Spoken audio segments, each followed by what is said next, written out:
Hi, my name is Joan Palacios. Today I'm going to go over a video for the MS-MIS program, Cohort 23, for Professor Dutta's class. The course is ISM 6222. The topic for my video is WEP Key Security Analysis, Exposing Weaknesses. Before I get into the actual video presentation, here's a brief overview of what I'm going to discuss. First, I'm going to discuss what exactly is a WEP or WEP key, how does WEP work. Then I'm going to discuss its actual weaknesses. And then I'm going to there's many different programs that you can use to crack a WEP key. I'm just going to go over just a basic outline of the things that you need to know before you actually start using a cracking software. The next step is that regardless of what program that you're going to use to crack a WEP key, it's just a basic outline of the steps that you'll undergo. And the last thing I want to do is actually talk about aircrack and just go over the processes in aircrack. Aircrack is basically the most widely used cracking software. So what exactly is WEP? Well, WEP stands for Wired Equivalent Privacy. WEP is a security protocol for Wi-Fi networks. Since wireless networks transmit data over radio waves, it's easy to intercept data or eavesdrop on wireless data transmissions. The goal of WEP is to make wireless networks as secure as wired networks, such as those connected by Ethernet cables. The Wired Equivalent Privacy Protocol adds security to a wireless network by encrypting the data. So if the data is intercepted, it's going to be unrecognizable. So how does WEP work?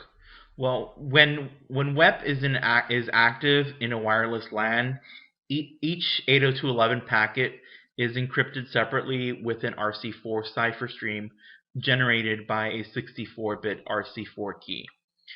This key is composed of a 24-bit initialization vector, or IV, and a 40-bit WEP key. The encrypted packet is generated with a bitwise exclusive OR or XOR of the original packet and the RC4 stream. The IV is chosen by the sender and can be changed periodically so every packet won't be encrypted with the same cipher stream. The IV is sent in the clear with each packet. An additional 4-byte integrity check value, or ICV, is computed on the original packet and appended to the end. The ICV is also encrypted with the RC4 cipher stream. Next, let's go over WEP weaknesses. IV values can be reused. That's one of the major pitfalls with WEP. In fact, the standard does not specify that the value needs to change at all. Reusing keys is a major cryptographic weakness in any security system. The next thing is that IV length is too short. 24-bit keys allow for around 16.7 million possibilities.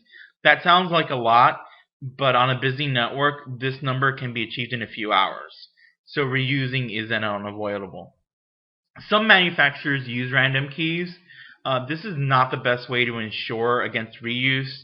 A better solution is to start with a key and increment by 1 for each subsequent key.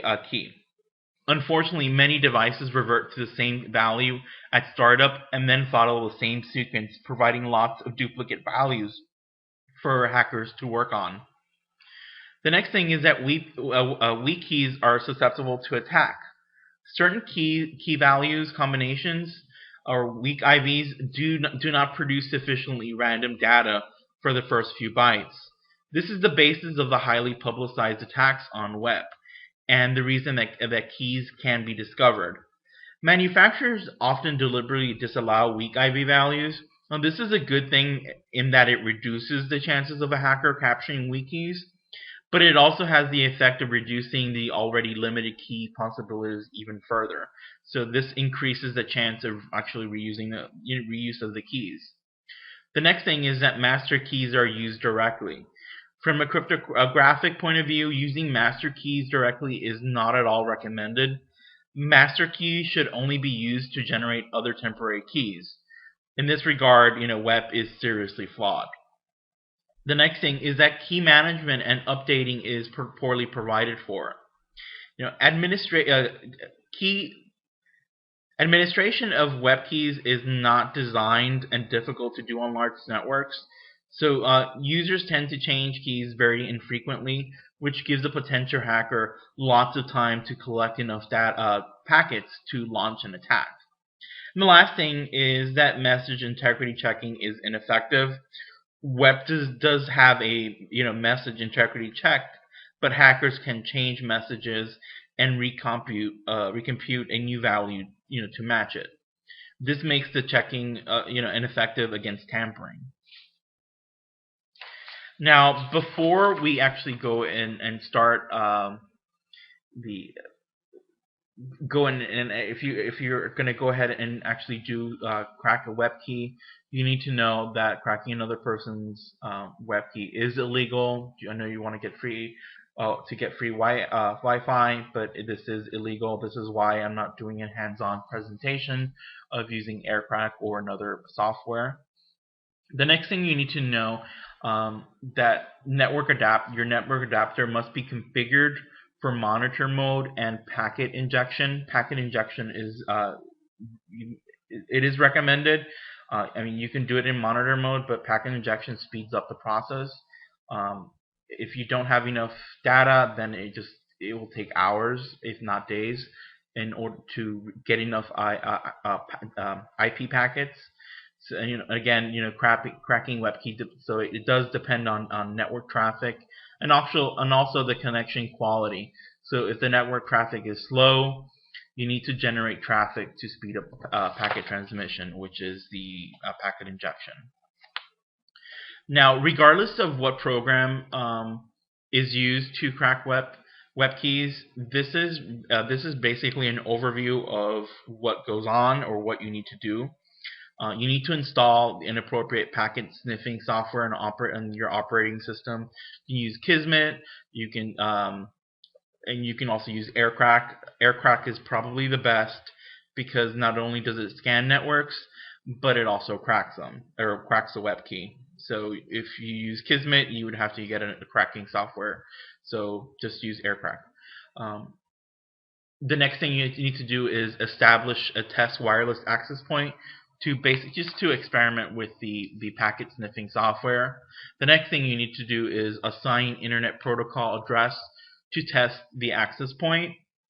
The next thing is access the accesses points utilities through the internet after assigning the internet protocol address. The next thing you're going to do is connect to the computer and just to test the wireless access point. And then the last thing you're going to do is open the packet sniffing software and allow it to scan the test network. Then after that, you can go ahead and actually run a cracking software. So this is just the things that you need to do before you actually use that cracking software. The next thing I want to do is talk about AirCrack. Again, AirCrack is probably the most widely used software program. It does work on Windows, but not really. You'd have to use it in Windows XP mode. It doesn't work on Vista and doesn't really work on Windows 7. The best thing to do is get a Linux version. So this is the process of how it works on AirCrack. You start the wireless interface in monitor mode on the specific 8P channel. Again, before you do this, you have to make sure that your wireless card is in this mode and allows for this. Intel cards do not, and for the most part, from my knowledge, they do not. There's no Intel cards that will do this. The next thing you're gonna do is test the injection capability of the wireless device to the AP. Again, because you want to. The whole point of injection is to speed up the transmission of IP packets. The next thing you're going to do is use AirPlay to do a fake authentication with the access point. The next thing you're going to do is load AirDump on an AP channel with the BSSID filter to collect the new unique IVs. Then the next thing you're going to do is to start the airplay in ARP request replay mode to inject the packets. This is going to stimulate traffic because you're going to need between 500,000 IP packets to over 2 million IP packets to get enough IP packets so that you can run aircrack and it can analyze the IVs and crack the key, or basically extract the WEP key from those IP packets. And lastly, these are some screenshots of aircrack, air dump, and lastly, in conclusion, you need to use WPA. The main reasons why is that IV length, in terms of WEP to WPA, IV length has increased to 48 bits from 24 bits, which allows WPA to achieve over 500 trillion possible key combinations, compared to about 16.7 million for WEP. IVs are now better protected through the use of TSC or TKIP sequence counter, helping to prevent the reuse of IKEY keys. And one of the main drawbacks of WEP is that the master keys they could be reused. In WPA, they are not. It also offers better key management, and lastly, it has a better or more impressive message integrity checking. Well, this wraps up my video. Thank you for watching.